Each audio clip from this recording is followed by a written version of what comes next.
no-fault evictions, and they will help renters regardless of gender. David Johnson. Mr. Speaker, I warmly welcome the future home standard, but in the meantime we have many homes being built to the environmental standard of several years ago that will need to be retrofitted purely because that's when the planning permission for them was granted. So would my honourable friend consider requiring companies to build to the latest environmental standard rather than the one when permission was granted after a certain time has elapsed? We absolutely will consider that, and I know that there are innovators within my honourable friend's own constituency who are leading work in precisely this area, so I look forward to working with him and those in his constituency to achieve just that goal. Jessica Morton. Thanks, Mr. Speaker. Do ministers agree that the Western Gateway Partnership, of which Newport is a part, deserves the same level of recognition and visibility in government as other pan-regional partnerships like the Northern Powerhouse and the Midlands Engine? If so, will ministers appoint a ministerial champion? Yes, and let me consider it. Martin Vickers. Thank you, Mr. Speaker. Barton upon Humber, a market town in my constituency, like many up and down the country, is having to contend with many residential planning applications. Public services such as school places, dentistry, is unable to cope with the existing pressures. Would ministers consider strengthening the guidance to planning authorities and to planning inspectors to ensure that public services, availability of public services is paramount in dealing with these applications? Well, Mr. Speaker, again, I'm obliged to my honourable friend for his question. I'll certainly consider the specific points that he made, but that's exactly what we want to do. And through the planning reforms that we envisage, we want to ensure that developer contributions are made much more quickly in the process, so the sorts of infrastructure that he talks about is provided, and also to ensure that greater land capture value is also collected to ensure that those services can be provided at a greater extent. Diana Johnson. Thank you, Mr. Speaker. I'm sure the Secretary of State will have read the latest report from the All-Party Group on Left Behind Neighbourhoods, which highlighted that there's a cost to the economy of £30 billion due to the health inequalities in our poorest areas. Would the Secretary of State be willing to hold a meeting with the authors of the report and the officers of the group to discuss what more needs to be in the white paper on levelling up around health inequalities? I absolutely will, and while I know that the white paper will include a number of proposals to help to reduce health inequalities, as Professor Michael Marmot's reports and works alongside the all-party group's work has demonstrated, there is significant work that requires to be done on everything from obesity to cramped housing in order to deal with those issues. Dr. Luke Evans. Mr. Speaker, almost a year ago, the Planning Minister wrote to Liberal Democrat-run Hinckley Borough Council to say that they don't have an up-to-date local plan and asked them to do more to get it updated. In his answer to my friend from North Wiltshire, he said that part of the problem is you get open to speculative developments. Now, one of the ways to strengthen this is vanguard places like Market Bosworth who have neighbourhood plans. The problem is they're being ridden roughshod all over. So, in the future, will he look to strengthen the role of neighbourhood plans? And failing that, in the meantime, would he encourage Hinckley and Bosworth Council to get their up-to-date plan sorted? Well, Mr. Speaker, I'm obliged to my honourable friend. We certainly want to extend and expand the use of neighbourhood plans in constituencies like his own Hinckley and Bosworth. And he's right. I have written to the council to encourage them to get on and make their local plan up to date. It's nice to see that there are a couple of Lib Dems on duty, Mr. Speaker, because they ought to hear that there is nothing liberal and there is nothing democratic about exposing your local community to speculative development. That is what the people in Hinckley and Bosworth face, and I'm very keen to make sure that my officials work with Hinckley and Bosworth to get that plan in place. Thank you very much, Mr. Speaker. Under the Conservatives, home insulation rates have plummeted. Emissions from homes are higher now than they were in 2015, and the UK has the least energy-efficient homes in the whole of Europe. So, to help struggling families with their spiralling cost of energy bills, will the Minister finally copy-paste Labour's plan to retrofit every single home with a special scheme to help those on low-income households? Well, Mr. Speaker, the government has a number of plans to help ensure decarbonisation of homes for people with low incomes, and I guess a good example of that would be our social housing decarbonisation fund, which has £1 billion committed to it from this year already. Andrew Slew. The state takes steps to make sure that when we build very large new housing developments, it's easy for those new residents to get into their local surgery or new health centre. Well, my right honourable friend makes a very, very important point, and we do absolutely need to make sure that easy access to infrastructure and public services is part of significant housing developments, and I look forward to working with him in order to ensure that is true in South West Bedfordshire and elsewhere. Clive Lewis. Thank you, Mr. Speaker. In my city of Norwich, we've had less levelling up and more vital services just simply levelled. So will the Secretary of State stop fobbing us off with insufficient ad hoc pots of money and ensure sustainable long-term funding to my city and county councils, the real engines of any levelling up agenda? Mr. Speaker, we do provide sustainable funding, and the honourable gentleman will know that the Provisional Local Government Finance Settlement made available an additional £3.5 billion to councils. Norwich City Council had an increase in cash terms of up to 4.8% compared to last year, giving them a total core spending power of up to £18.6 million. Norfolk County Council got an increase up to £55.5 million, and South Norfolk District Council core spending power at £15.7 million. So if he has further conversations that he would like to have, I'm very happy for him to write to me. Compared with communities across the country, Basingstoke has built 50% more new homes over the last 2 decades. Local residents want to make sure that we've got homes for our children and our grandchildren, but we believe that Basingstoke has been doing far more than that. So what advice can my honourable friend give my local council on how we can make sure that future projected house building levels reflect these very special circumstances in my constituency? Well, Mr. Speaker, I commend my right honourable friend and her council for all the sterling work they've done to build the homes in Basingstoke that people need. I would say to her, the important thing is to make sure that your local plan is up to date and that you agree with the Planning Inspectorate a sound plan based upon the constraints that you have to get the right number of houses that you need. And I'm very happy to work with her to make sure that that is so. Thank you very much, Mr. Speaker. The Secretary of State cannot fail to notice that during this session, the number of questions which have centred around the white paper. Councils around the UK want to know what's the timetable, what's the criteria, when will it be published. Inverclyde want to apply for this levelling up funding. Can you help me? And do you want to come and visit Greenock? I can show you the projects. I've spent many happy hours in Greenock, and I'm looking forward to spending many more. I imagine that time there can only be enhanced, whether in Capulo or anywhere else, with the honourable gentleman. But the key thing about the Levelling Up Fund is that constituencies across the United Kingdom, including in Scotland, have benefited, and I look forward to working with him and others in order to ensure that there are even...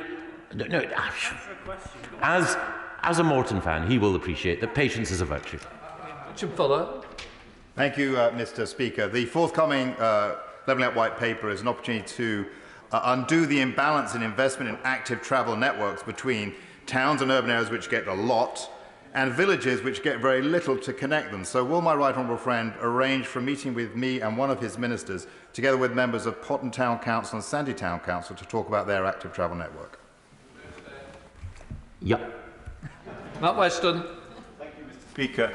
The Secretary of State will be aware that Warwickshire County Council is keen to have some sort of county unitary deal. But he'll also be aware that Warwickshire District and Stratford District Councils recently voted for a combined council, and with the intent of a unitary as well.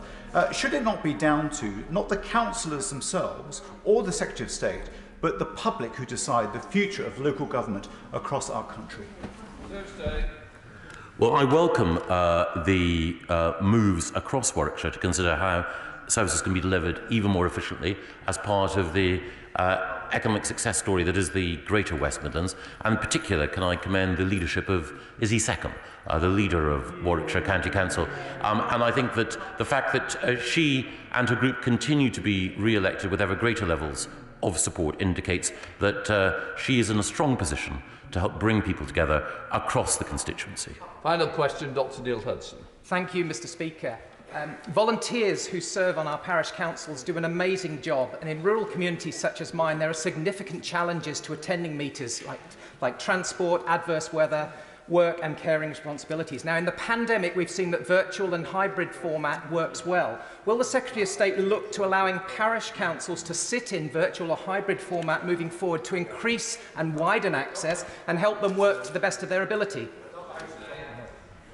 Well, I think were it not for the case that during the pandemic we had not allowed councils to meet virtually, not only would we have impaired the effective working of local government, we would never have known about Jackie Weaver, and the country would have been the poorer for it. Can I just commend the work of parish councillors and others and say I am strongly in sympathy with the view that hybrid meetings should continue in order to ensure the maximum amount of efficiency.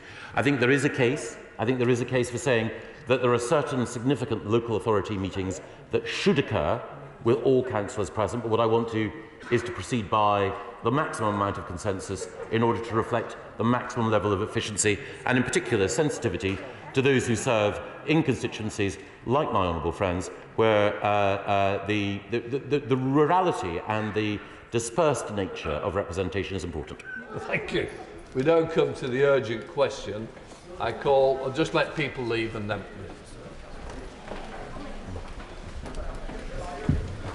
All right, good to see you. We got there. Hi, you're all right. Thanks, Mark. Thanks for the other day. Thank you. Right, we now come to the urgent question. Leila Moran. To ask the Secretary of State for Foreign, Commonwealth and Development to make a statement on the eruption of the Hunga Tonga Hunga Ha'apai volcano and subsequent tsunami in Tonga. Mr. Speaker, I'm saddened and shocked by the situation in Tonga, and my thoughts are with all those caught up in the appalling devastation caused by the volcanic eruption tsunami. My thoughts are also with the family of a British woman, Angela Glover, who died following the tsunami. We are supporting her family and are in contact with the local authorities. On the 15th of January, a series of eruptions from the Tonga Hunga Ha'apai underwater volcano were heard and felt across Tonga. Shortly afterwards, a tsunami hit the islands, including the main island of Tonga Tapu and the capital Nuku'alofa. There were reports of waves between 5 and 10 metres, and the eruption caused waves as far away as Peru. The explosions have left Tonga covered in a layer of thick volcanic ash. New Zealand and Australian Defence Forces conducted surveillance flights, which reported catastrophic damage on Atata Island, Mango Island and Nineveh Island. Full details of the humanitarian impact are still unknown, but there are estimates that up to 80,000 people will have been affected. The UK is providing vital humanitarian support. Working closely with Australian and New Zealand partners, we've provided 17 pallets of supplies. These include 90 family tents, 8 community tents and wheelbarrows. These have been specifically requested by the Tongan government, and this support is en route to Tonga on Australia's HMAS Adelaide, which is expected to arrive the day after tomorrow. The Royal Navy ship HMS Spey should arrive in Tonga on the 25th of January. Supplies to be delivered by HMS Spey will include bottled water, sets of PPE and first aid kits, and we're also looking at further support. The International Federation of the Red Cross and Red Crescent Society's Disaster Relief Emergency Fund, DREF, has released £345,000 to the Red Cross Society of Tonga to support their response to assist community affected, and the UK is a very significant donor to the DREF. More generally, since 2015, Tonga has received over £25 million of UK aid through our core funding to multilateral institutions. And the UN is deploying a crisis expert to coordinate the response, and the UK is funding this deployment. Leila Brown. Thank you, Mr. Speaker, for granting me this urgent question. Now, Mr. Speaker, the Tongan government has called the eruption an unprecedented disaster. A volcanic blast visible from space, more powerful than an atomic bomb, with 85% of Tongans affected. And not just from the eruption itself, but the ash, which now poses a threat to drinking supplies and to public health, and also from the tsunami which swept away their homes and washed Lisala Folau out to sea. When I was in the water, I remember going under 8 times, he said. My legs are disabled and don't function well. He clung to a log for 27 hours and miraculously he survived. Now, Mr. Speaker, Tonga may be a long way away, but it is a Commonwealth partner, an ally and long-standing friend. The Tongan High Commissioner has asked me to convey their thanks to the British people for their support.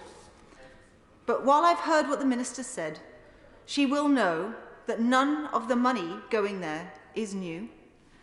Why have we not promised any new bilateral aid for Tonga, given that we have not given them a penny this year? Does the Minister regret the decision to cut aid to our Commonwealth partners more generally by £500 million? And does she accept that the aid cut has left us responding to disasters like this with one hand tied behind our backs? Under our presidency, Mr. Speaker, of COP26, attention was rightly given to the vulnerability of small island developing states like Tonga. Does the Minister not agree that unless we help Tonga fully recover from this crisis, then it will struggle to put the necessary mitigations in place for the even greater climate crisis? Can the Minister answer the following questions also? What conversations has she personally had with Tongan counterparts? She mentioned supporting one family, but are there other UK nationals needing support in Tonga? Can the Minister clarify the role of HMS Spey in further operations, especially given Tonga's zero COVID approach? And finally, I note the drift and delay in the government's response to the crisis. It took nearly a week for any kind of an announcement by press release. I tabled name day questions which were due last Friday. I've yet to hear back. Is this indicative of what happens when you relegate development from its seat at the cabinet table? Mr. Speaker, Tonga and the UK have very deep historical ties and are both Commonwealth members. It's a low-lying and extremely vulnerable state to climate change impacts, as the Honourable Member points out, and to natural disasters.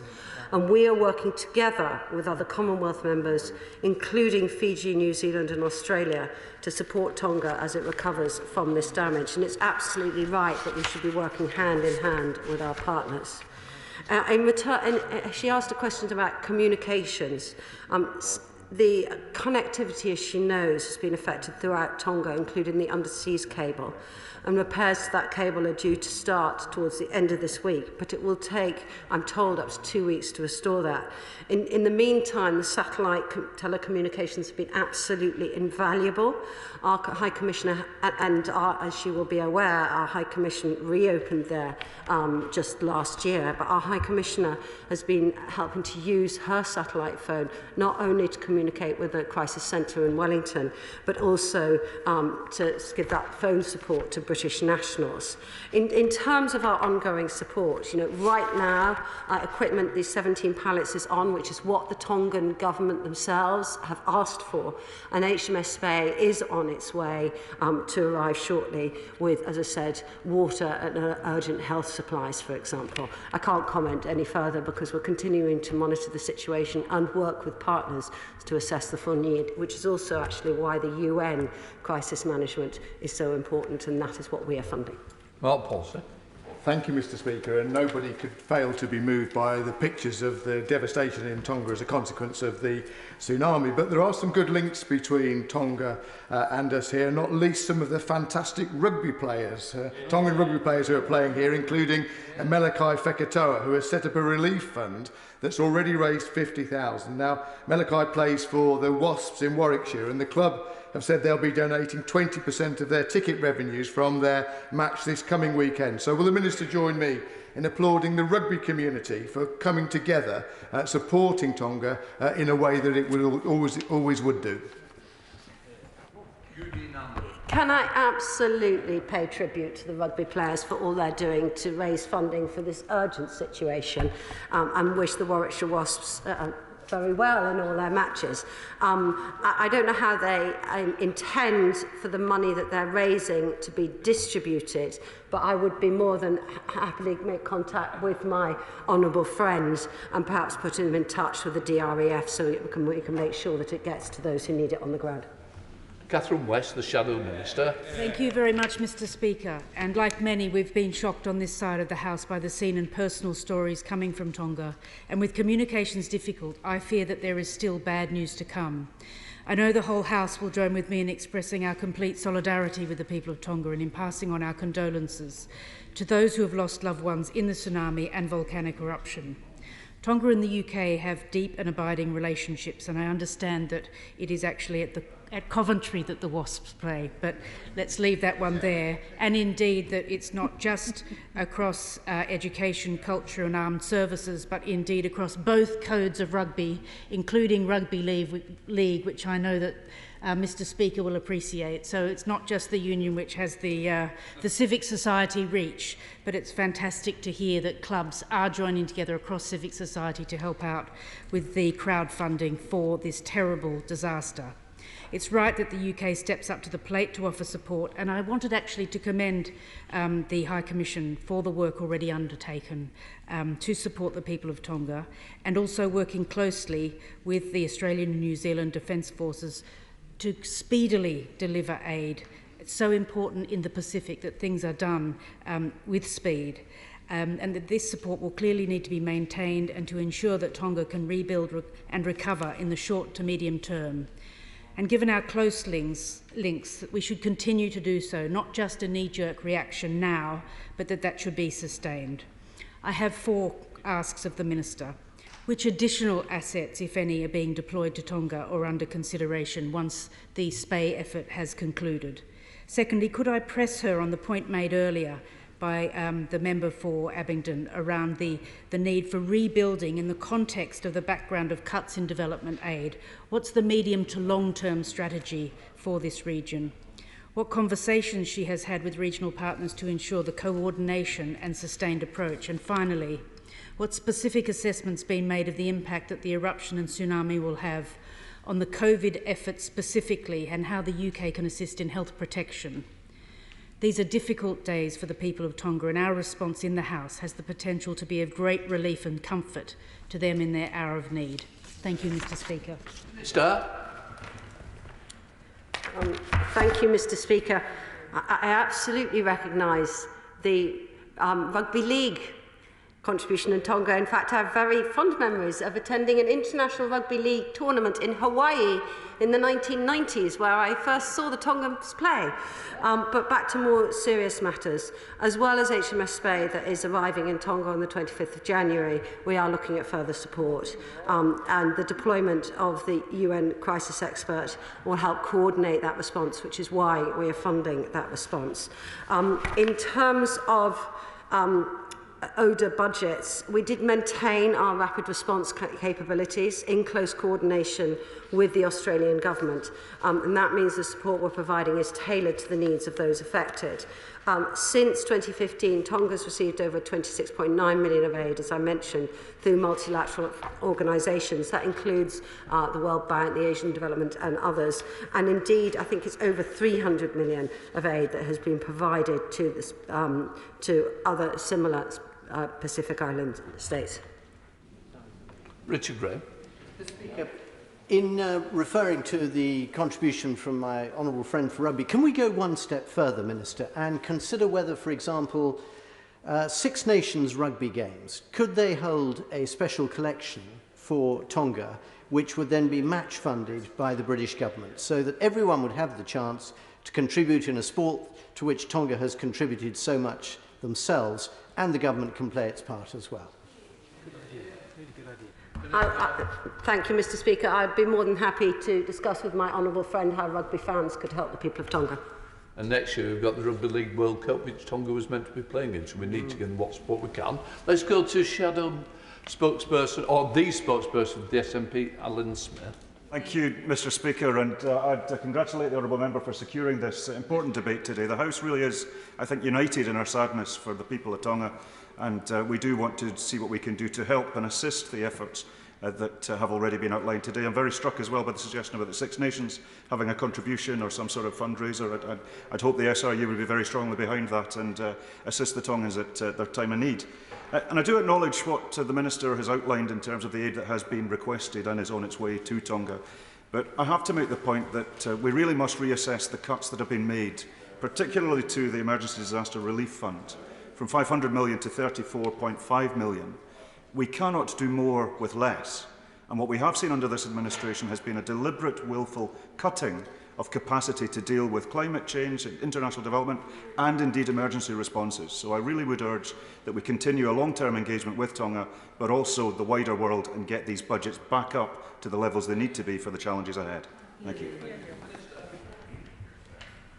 Mr. Speaker, we remain a world leader in international development. In 2020, we were the world's third largest donor. And quite rightly, we've been looking at how that aid is best used, which is why during COP and in the run-up to COP, we announced that more of our funding from the UK would be going towards international climate change. And that is particularly important for supporting the small island developing states on their adaptation and resilience programme. And it's also why it is so important that we've worked towards that delivery of the $100 billion climate finance goal. In Glasgow, we also announced the global goal on adaptation and the Glasgow Dialogue on loss and damage, and that will help better coordinate financial support for extreme impacts such as this. We are leading in this area through our work on climate change, through COP and through our ODA. Duncan Baker. Thank you, Mr. Speaker. I'm very reassured by what the government is doing in sending aid to Tonga. Tonga is one of the longest-serving members of the Commonwealth and a real friend of the UK. The islands are largely COVID-free.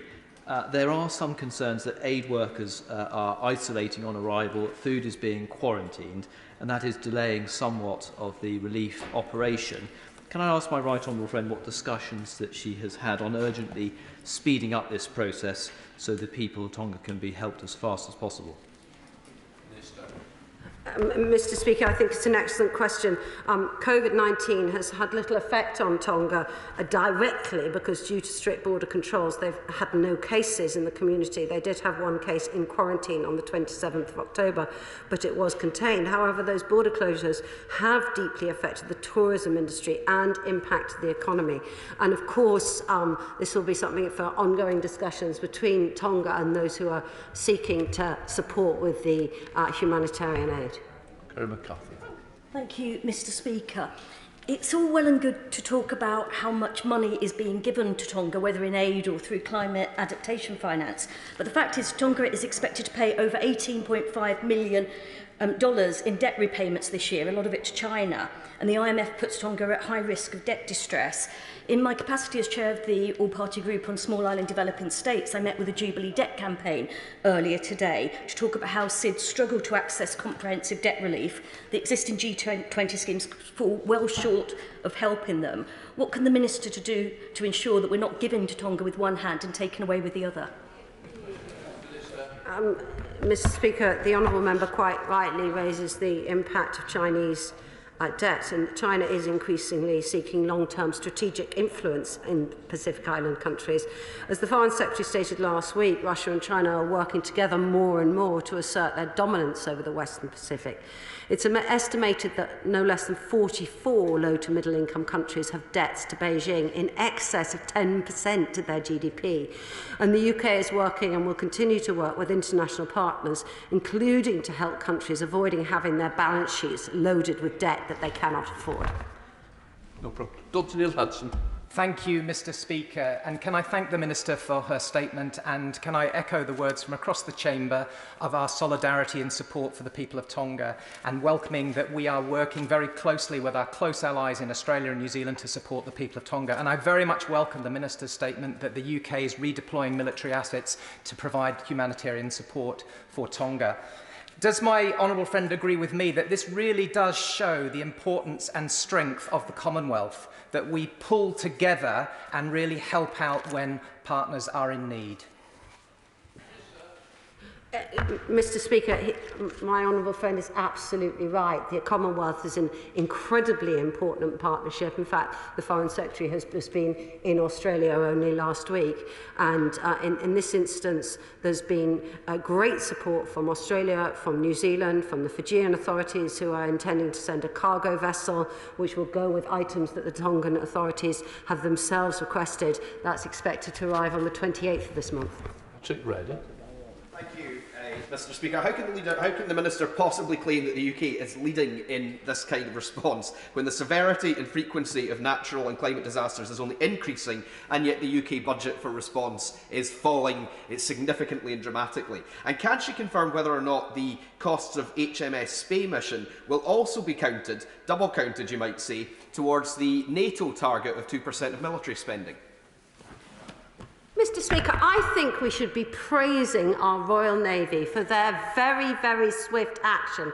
And the fact that HMS Spey is due to arrive there the day after tomorrow, I think is remarkable. We should be really deeply grateful to members of the Royal Navy and all they do to support people in trouble across the globe. Thank you, Mr. Speaker. Tonga is a very long-standing friend and partner to the UK, not least through its membership of the Commonwealth, which it shares with us. And the UK has a long and proud tradition in disaster relief. So can my right honourable friend confirm that those involved in delivering relief, including our excellent Royal Navy, are working to deliver it as quickly as possible? Mr. Speaker, my honourable friend asked a very good question. We are endeavouring to deliver it as quickly as possible, but also endeavouring to deliver the supplies that the Tongans themselves are identifying that they need. And that will be what will be happening with these first pallets due to arrive day after tomorrow, and then with HMS Spey when she arrives. Thank you very much, Mr. Speaker. My heart goes out to the Tongan people, because many of us were saddened by the shocking scenes and the devastation brought about by the eruption of the Hungatonga Hapai volcano and the ensuing tsunami. Our international development budget cuts and the cuts to the emergency and disaster relief are widely documented and lamented upon by the poorest communities around the world. But will the Minister ensure that we give the maximum possible support to our friends in Tonga, and that support is actually sustained into the medium to long term, and it doesn't cease immediately after the current crisis has ended? Mr. Speaker, as I said, we remain one of the largest, in fact the third largest donors of international development aid in the world. We are giving the support to the Tongan people that they're requesting at the moment, and I think it's absolutely right that right now we focus on the emergent needs. Sadly, we know that full recovery from incidents like this can take some time, but that is why we're working with the UN, but also with our friends in Australia, New Zealand and others in the region. Thank you. Luke Potter. Thank you, Mr. Speaker. The tsunami and the effects of the volcano eruption brought back painful memories for many of us who lost friends and relatives in the 2004 Boxing Day tsunami. So we know what pain that many are suffering. We wish Commander Proudman and his crew on HMS Spey the very best for their mission there. But can the Minister look seriously at the long-term consequences of this? The UN estimates that 60 to 70% of livestock-earning households have seen animals perish on the islands, and the agricultural sector in Tonga accounts for 65% of the country's exports. So when the Minister's looking at what medium and long-term support we can offer, can we also include ensuring that some of the poorest farmers in the world and some of those poorest farmers in Tonga are getting the support they need to get back on their feet? Mr. Speaker, as I've said, in addition to the immediate needs, we're also looking at further support. But I would like to point out that we do give significant funding to Tonga and other Pacific Island countries. We tend to do that through our core funding to multilateral organisations, including World Bank, Green Climate Fund and the Asia Development Banks. And indeed, we estimate that since 2015, the Pacific Island countries have received more than £357 million of UK funding through those organisations. And it's often best to work with partners through that type of organisation to make sure that the best long-term support is given. We're now coming to the Statement. Can I call the Secretary of State for Transport? Thank you, Mr. Speaker. With permission, I'd like to make a statement about international travel. It's less than 2 months since the first cases of Omicron were confirmed in the UK, the most infectious variant to emerge since the start of the pandemic. But thanks once again to the nationwide army of medical staff and volunteers and the huge public response to the booster programme, today, with over 137 million jabs administered, including nearly 37 million boosters, Britain is now one of the most vaccinated countries in the world, and Omicron is in retreat. And thanks to the decisions that were taken by the Prime Minister, we've managed to turn the tide on the virus in remarkable time, whilst keeping our domestic society one of the most open in the world. Today, I can confirm to the House, Mr. Speaker, that our international travel regime will also now be liberalised as part of our efforts to ensure that 2022 is the year in which restrictions on travel, on lockdowns and limits on people's lives are firmly placed in the past.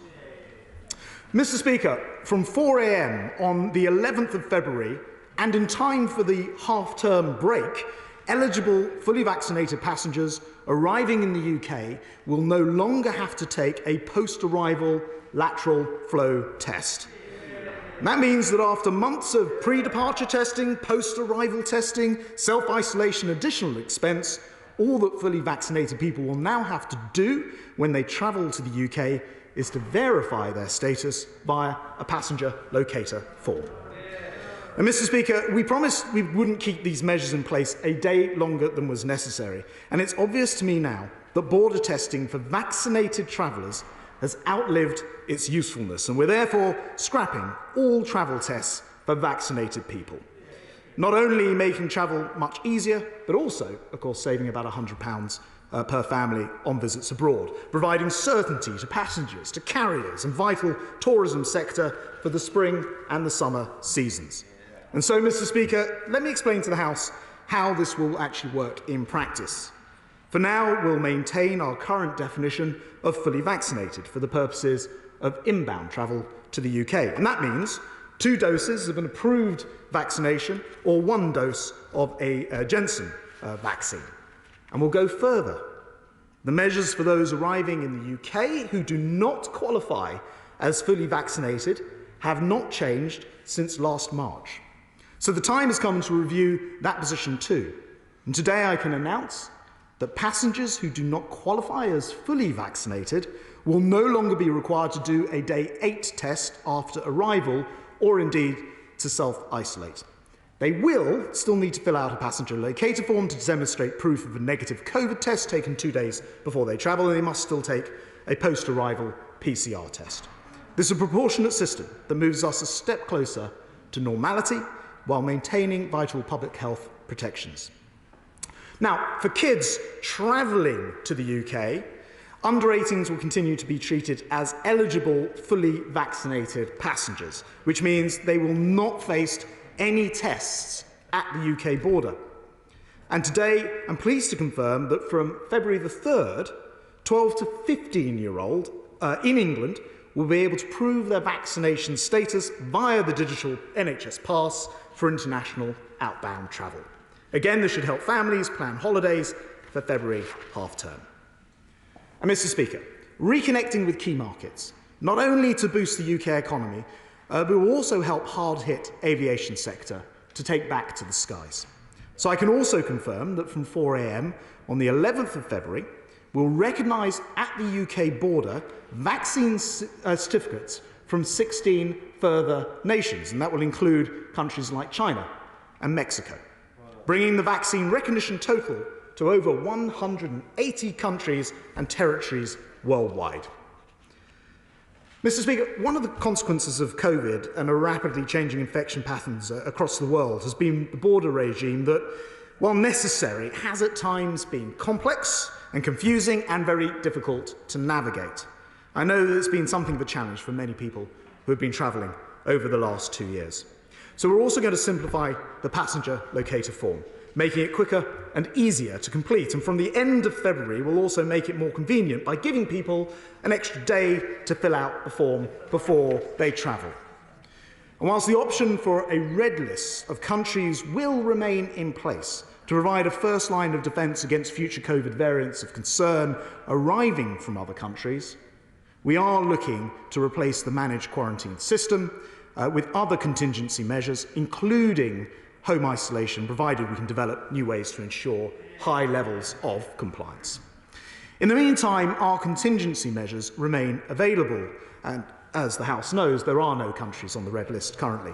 But I must make clear, they are only likely to be used, these contingency measures will only be applied if we are particularly concerned about a variant of concern that poses a substantial risk, one which is even greater than Omicron, in other words.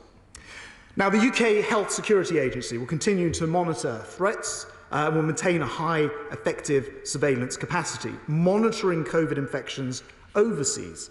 But I can announce today that over time, we intend to move away from blanket border measures to a more sophisticated and targeted global surveillance system. I'm also committing today to develop a full toolbox of contingency options to provide more certainty on how we'll respond against future variants. The government will set out our strategy, including how we'll deal with any new and future new strains of the virus next month, and we'll continue to work with international partners, including the World Health Organization, to help all countries achieve a level of genomic sequencing to monitor variants which is much closer to our own world-leading capacity. Mr. Speaker, we're moving into a new phase of the fight against COVID. Instead of protecting the UK from a pandemic, our future depends on us living with endemic COVID, just as we live with flu, for example. So we'll set out our strategy for that transition this spring. But as we navigate our recovery and as we return to more normal travel next month, our advice to all eligible adults who have not been vaccinated stays the same. Please get jabbed as soon as possible. And if you've had 2 jabs, please get boosted. Now, I've been speaking, Mr. Speaker, to a lot of my opposite numbers around the world recently, and they've made clear to me that regardless of what we do, they are very likely to require the booster jab by this summer. And so my advice to anyone who wishes to travel this year, including during the summer, is don't leave it too late to get your booster. You're very likely to be required it by the third country that you're flying to. Mr. Speaker, we already have one of the most open economies and societies in Europe, with the result being that our GDP has outpaced that of other G7 countries. With these changes today, we've one of the most open travel sectors in the world.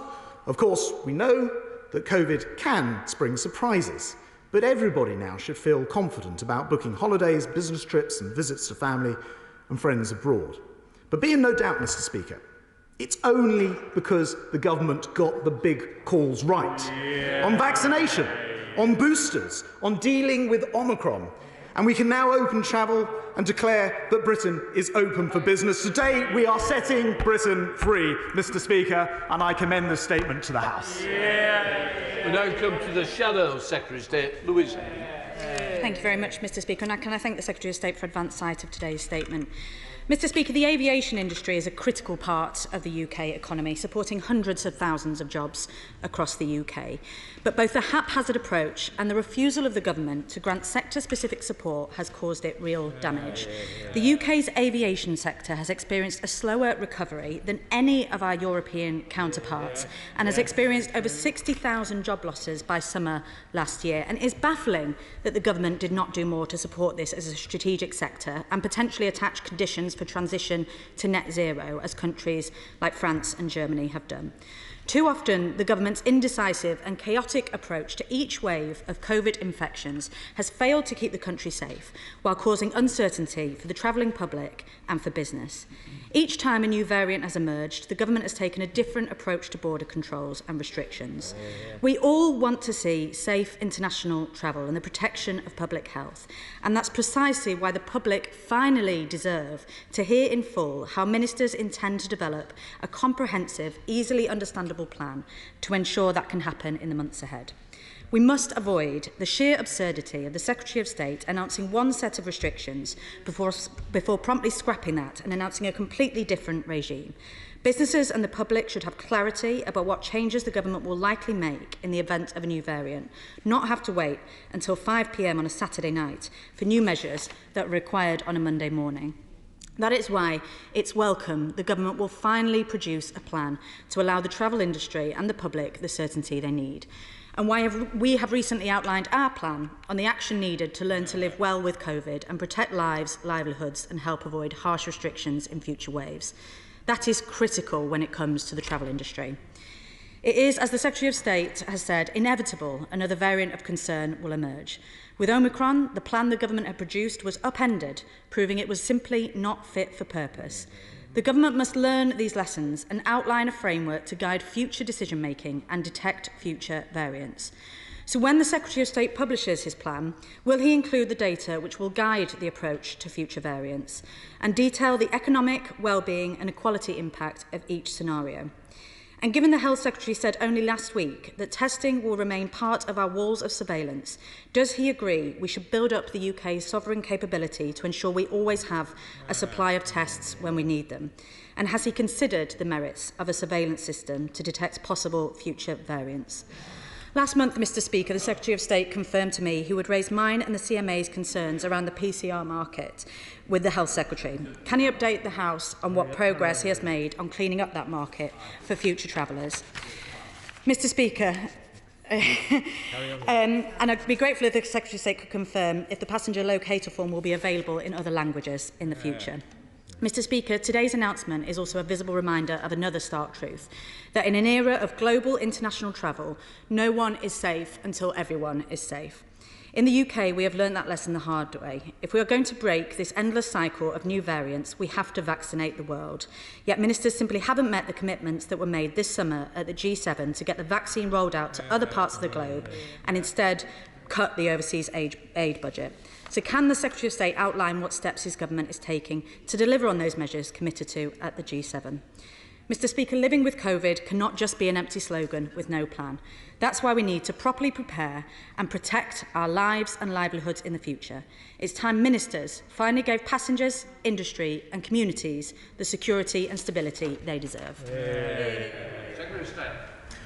Well, Mr Speaker, thanks very much to the Honourable Lady for welcoming, I think, the statement today. I understand that she hasn't been in the post very long, but she'll be aware that her predecessors have simultaneously both called for us to tighten up and close the borders whilst simultaneously relaxing and opening them, and often on the same day or a few days apart from each other. But I understand that she's recently come to the post, but there is something that she can do current day, and that is, if she doesn't mind me suggesting, that she may be able to speak to her Welsh Labour governmental counterparts, who are a constant drag on opening up aviation, and I hear that she's very keen that we do move ahead with this plan today. I hope she'll be able to assist in persuading them to always move a little bit more promptly. She quite rightly says that we need to have a toolbox in order to respond. And as I mentioned in the statement, she's absolutely right about that. I do think that we need a toolbox going forward. I don't think it's just a question for the UK. I was talking to the Chief Executive of the UK Health Security Agency this morning, who herself sits and co-chairs a World Health Organization body which is working exactly on this global response. And I think one of the most important things which may have been missed during my statement is just to stress that we believe the time is right to move from individuals being checked as they come over our border, as we know that whatever the variant, eventually it gets in, and every country has found that, to a global system of surveillance, which is, if you like, every bit as good as we have here in the UK, where world leading is applied often, but we genuinely have a world leading version of surveillance through the amount of coronavirus testing that we can do with genome sequencing, and we're helping other countries in the world through practical application to catch up with that as well. She asks about what the government is doing to honour our bid made at the G7 and elsewhere with coronavirus. And I just want to sort of gently point out and mention to the House, In developing AstraZeneca, Oxford developed a vaccine which has been used in more arms than any other vaccine in the world. I think I'm right in saying the figure's about 2.5 billion people who've been vaccinated with that. And that is a huge contribution in addition to all of the COVAX and other donations that we've made, and we will continue to do so. Mr. Speaker, I think I'm pleased to hear that the whole House is welcoming this particular plan today to unlock and to set Britain free.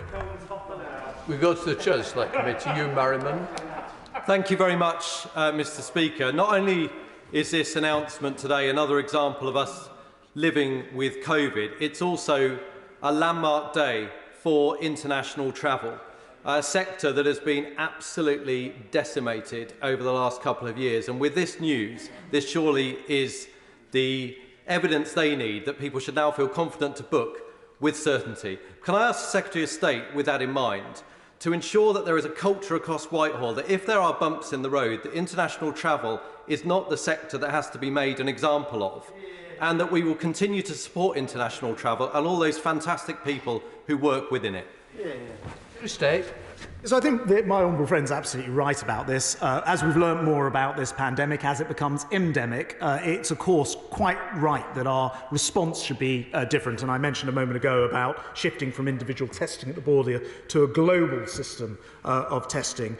So I do give him that commitment. We're looking to now work within a new toolbox which will help to set out a framework. We will always act quickly, of course, if we have to, but I believe the days of having to go back to these big kind of lockdowns at the borders are past.